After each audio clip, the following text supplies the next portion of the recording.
Sup flappers, this is the right video for the giveaway, so just keep watching and you will get the instructions on how to enter. Anyways, in this video I will go over one big misconception regarding Venti, also his talent priorities, constellation requirements and value, then into weapons and artifacts including the main stat and substat priorities. I'll be making a separate video regarding team builds for Venti as it's too much to cram all into this single video, and you all seem to prefer it when I go more into detail regarding teams and why they are good, so going forward I will be keeping team builds separate. For this video, detailed timestamps are in the description, so navigate to parts of the video that interest you the most. Venti, first and foremost, is a very powerful unit, whether you are kitting him out to the teeth. Now I'm talking level 90, all plus 20 artifacts with god rolls, 5-star weapon, also at level 90, or just, taking him to level 60 and plus 16 artifacts with a 4-star weapon at level 70. Venti will be a beast, don't get me wrong though. If you have the resources to kit out Venti, he will definitely make good use out of it. But do finish watching this video before you decide to do so, because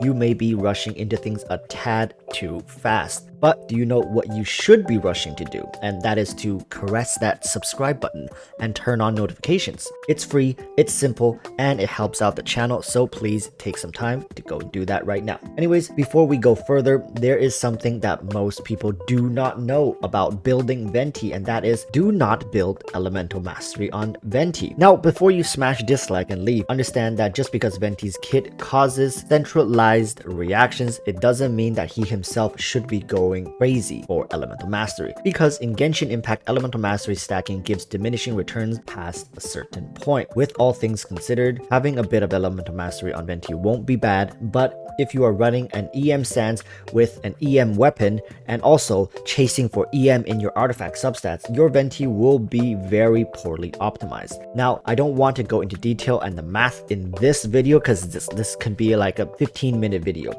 So I will redirect you to a video made by a fellow content creator here on YouTube called 1010, who breaks all this down and shows you the math behind it. So just go watch that video if you think I'm talking out of my ass here. I will talk a little more about this when we reach the artifact stats section. So for now, let's just move on. So for talent priorities, while Venti's elemental skill has one of the best skill scalings in the game, being able to rival the burst skill of some characters, it's really Venti's burst skill that takes first place. But just because Venti's burst skill is what you end up hearing about all the time does not mean his E is not worthy. It's like when you compare a 100 floor building to a 90 floor building. Sure, the 100 floor building is taller, but the one with 90 floors is still pretty damn tall. Now, with that said, prioritize Venti's burst skill and then his elemental skill. To be completely honest, you can leave his normal attacks at level 1 because you can honestly put those resources elsewhere to get more benefit for the rest of your team. You are not going to be using Venti's auto attacks very much, and if you are, damn son, I just hope that you are having fun. Now, let's take a look at Venti's constellations, and if you have ever felt useless in life, just know that there's a constellation for Venti that gives him 2 additional arrows per aim shot.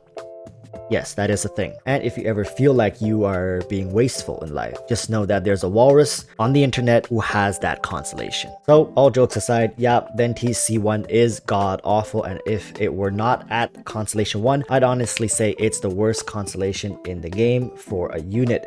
But that title still currently belongs to Xiao's C4 just due to how expensive it is to get to C4. But when it comes to actually using the constellation, this C1 is damn near worthless. Moving on to C2. It's a debuff that is applied through using Venti's E. And again, it's just not worth it considering how much it would cost to get this constellation. Just know that Zhongli has a Jade Shield that has 20% AoE all resistance shred built into his Constellation 0. So really, if you have the money to go for Venti's Constellation 2, I highly suggest taking that and waiting for a Zhongli rerun. Now, C4 isn't too bad compared to the previous constellation due to how high Venti's elemental skill scaling is. So what you would do is essentially use your elemental skill, get the particles, then engage your burst skill to capitalize on the boost. Still very overpriced. Finally, C6 is great, but at this point you are likely spending close to $1,000 for 2 worthwhile overpriced constellations, and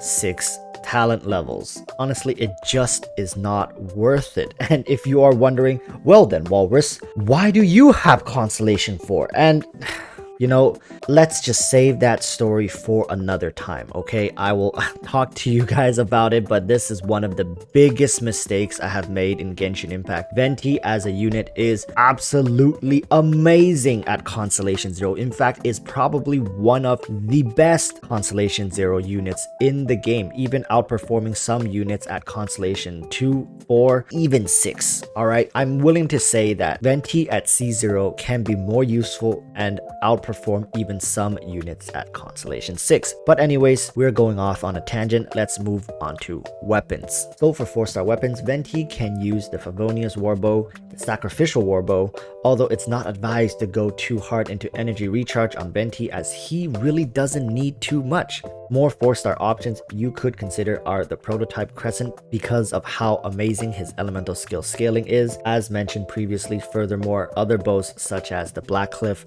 and the BP bow can work as well. However, all of these weapons cannot compare to the best 4-star weapon and even arguably the best overall weapon for Venti, and that is the Stringless.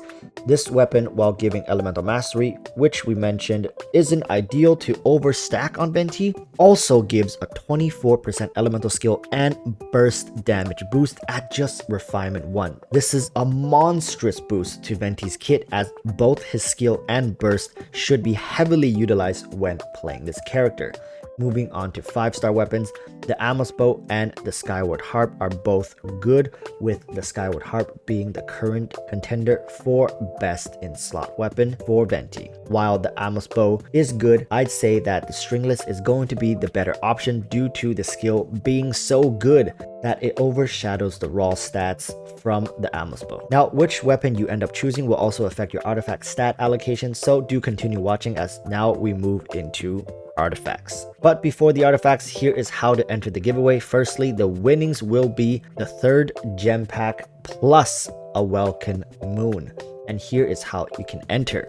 Step 1, subscribe down below. Step 2, join my Discord with the link in the description or the link in the pinned comment. And step 3, include the phrase Walrus Gang in your comment below. That's it. The winner will be selected during my live stream on March 20th.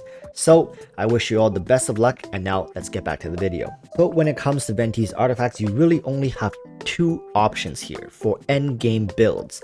One is the obvious 4-set Viridescent, and the other, which most people don't really know, is the 2-piece Viridescent and the 2-piece Noblesse. Now, before you all uprise again being like, hey Walrus, what the hell are you talking about? The 4-piece Viridescent obviously wins in all situations. No, just hear me out, okay? Just hear me out. There are definitely conditions where the 2-piece Noblesse set will work better, and I'll go over that in just a minute. But first, let us talk about the 4-piece Viridescent set. You should run this set if your Venti is decently or slightly undergeared, as the 4-piece set decreases elemental resistance to the infused element and increases swirl damage. So using the 4-piece Viridescent set, it's more for the rest of your team to do more damage as opposed to destroying the enemies with just Venti's burst. So the 2-piece Viridescent and 2-piece Noblesse set is for when your Venti is built to the teeth, and I'm talking level 90 god artifacts with a 5-star Skyward Harp or R5 Stringless. You know, your big carry, right? You poured a lot of resources into Venti because boosting Venti's ultimate will net you great results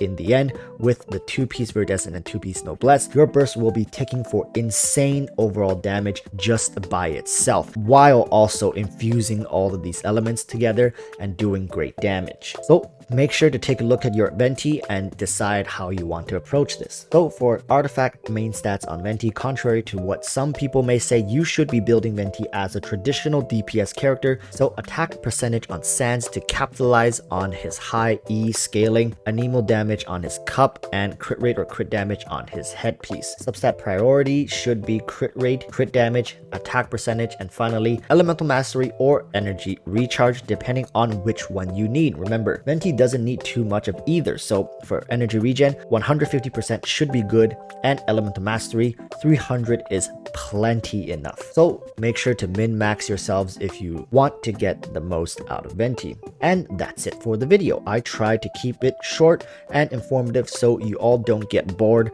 Hope this has helped you out on building your Venti. Also, best of luck to the people entering the giveaway. And remember to tune into my live streams every Wednesday and Saturdays at 7 p.m. Pacific Standard Time, where we do account reviews, live stream giveaways, and even get chat to torture me here and there while I play my free-to-play Genshin account. So until tomorrow's video, stay safe and peace.